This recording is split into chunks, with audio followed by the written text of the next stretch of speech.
Stella, what gives you hope? What gives me hope? Mm-hmm. Children. Mm-hmm. The ones I teach, Mm-hmm. the ones I have, and the ones that I'm surrounded by right now. How do I stay hopeful? Yeah, how do you do it, Tab? Probably the motivation from the people we work with. Aww. Just you're at this bottom, so there's only one direction now. We just got to go up. So you just got to keep going. And, we feel, even I feel like I'm at my bottom and it's like, okay, take a step back. Let's regroup and build that back up because now it's time to go forward again. So, for down, the only direction to go now is up. How do you stay hopeful? That's been a rough couple of years here. But I feel like I don't want a future trip or live in the past. I try to stay in today. Each day I have an opportunity to change my attitude. I do some meditation in the mornings. I'm not in charge. Believe that there's some power greater than myself that's running the show. I just have to get out of my own way. And, I like to think that I'm helpful to others because then I can get out of my own self and feel very hopeful that, yeah, I can help somebody else. Awesome. I think what gives me hope is knowing one day as my children will become, adults like myself. And one day may or may not have a quote unquote family, but they will become adults and they will then make decisions. And my hope is that they will make decisions to continue to better the world in which we live.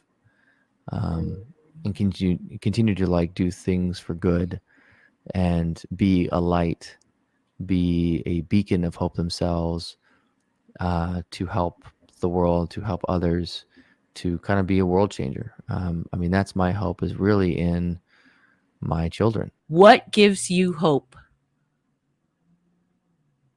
Wow, that's a very, very deep question. But what gives me hope?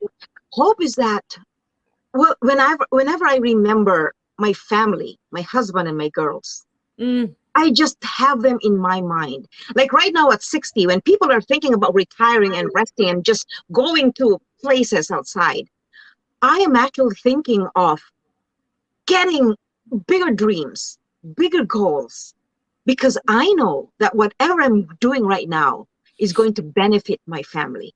They're the ones that drive me in every goal I do. They give me hope. That's God gives me hope. beautiful. What gives you hope? I recall Martin Luther King in one of his speeches saying that any society that spends more of its resources on military than on programs of social uplift risks spiritual death. And I think we've risked it. I think we approached it. But I wanted to share a little thing that was hopeful to me. And it's not a little thing, actually. I think it's rising up from very deep down in the soil, actually. And that is the Berkeley shell mound struggle. And I do believe this is related to cop watching and care and all these things, because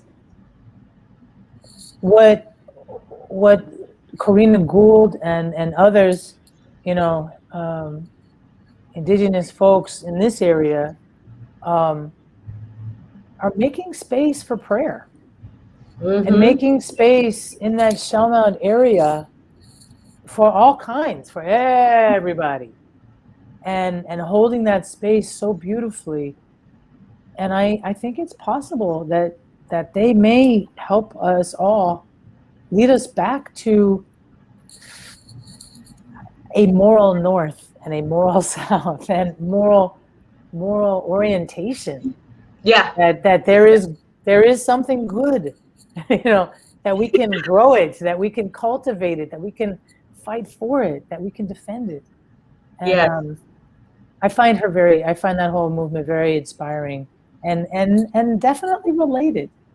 Yes. You know, definitely related to everything. And when I saw you at that protest in Oakland, you know, and the dancers were there and the feeling, you know, I just really appreciate that that struggle that you're part of has lifted that up and integrated, baked that in. I have to say the most inspiring thing, honestly, is to listen to Karina Gould and others helping us to move in a you know, integrity means your whole self, you know, to not have to be different in one part of your life than in another part of your life. So that I don't put one face to the cops, one face to my family, one face to my partner, that it's the same. And when I hear her speak, it's like refreshing water for my spirit, that it's integrity. You know, and it's funny because when I hear her speak, it's like she's not saying anything that I feel like I know it. In some part of me knows what she's saying, you know, but the part of me that's of this earth, you know, is busy with other things, and I really am hopeful that I just want to bring that spirit into all the spaces of my life and all the organizing spaces, and I feel that that's happening. Mm-hmm. You know, even Cop Watch, you know, we've begun to, you know, we're a 30-year-old organization. We're doing land acknowledgements now at the beginning, you know, and I thank everyone who has been working so hard to lift up that consciousness. And I think that's a really important door that we can pass through, that no matter what happens, you know, if we're peaceful in our hearts, if we're peaceful with the people that we're working with, you know, and we know why we're doing it, you know, then no matter what happens, we have reason to celebrate.